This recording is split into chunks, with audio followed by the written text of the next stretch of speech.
اعوذ باللہ من الشیطان الرجیم، بسم اللہ الرحمن الرحیم۔ شروع خدا کا نام لے کر جو بڑا ہی مہربان نہایت رحم کرنے والا ہے۔ السلام علیکم ورحمۃ اللہ وبرکاتہ۔ تمام سامعین کو ہمارے چینل کی طرف سے خوش آمدید۔ مجھے امید ہے کہ آپ سب لوگ خیریت سے ہوں گے۔ ناظرین، آج کا جو وظیفہ میں آپ لوگوں کی خدمت میں لے کر حاضر ہوئی ہوں وہ ان لوگوں کے لیے ہے جن لوگوں کی آنکھوں میں موتیا اتر آیا ہے۔ یہ لوگ اپنے لیے خود وظیفہ بھی کر سکتے ہیں یا آپ کسی متاثرہ شخص کے لیے بھی یہ وظیفہ کر سکتے ہیں۔ دوستو، اگر آپ کی آنکھوں میں موتیا اتر آیا ہے تو یہ نوبت یہاں تک آ سکتی ہے کہ آپ کو اس کا آپریشن کروانا پڑ سکتا ہے۔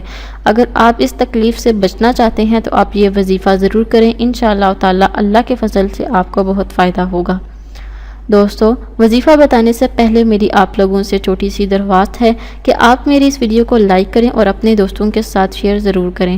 شیئر آپ لوگوں نے اس نیت کے ساتھ کرنا ہے کہ یہ ویڈیو آپ لوگوں کے لیے صدقہ جاریہ اور ایصال ثواب کا ذریعہ بنے گی۔ دوستو، اب میں آپ کو بتاؤں گی کہ آپ نے یہ وظیفہ کیسے اور کب کرنا ہے۔ سب سے پہلے آپ نے ایک سرمے کی چھوٹی سی بوتل لینی ہے۔ اس کے بعد آپ نے 3 مرتبہ درود شریف پڑھ لینا ہے۔ آپ درود ابراہیمی بھی پڑھ سکتے ہیں، کوئی سا بھی درود پڑھ سکتے ہیں جو کہ آپ کو آسانی سے آتا ہے۔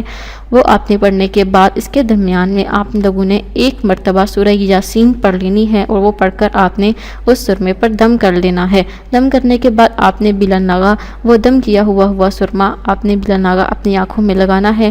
انشاءاللہ تعالی آپ کا موتیا دور ہو جائے گا۔ دوستو، اگر آپ کی آج کی ویڈیو پسند آئی ہے تو کمنٹس میں اس کا اظہار ضرور کریں۔ انشاءاللہ تعالی آپ سے پھر ملاقات ہوگی بہت جلد ایک نئی وظیفے میں، ایک نئی ویڈیو کے ساتھ۔ میری اللہ پاک سے دعا ہے کہ اللہ پاک آپ سب پر اپنا رحم فرمائیں اور آپ سب کو صحت و تندرستی عطا فرمائیں۔ آمین ثم آمین۔ مجھے بھی اپنی دعاؤں میں یاد ضرور رکھیے گا۔ اللہ حافظ۔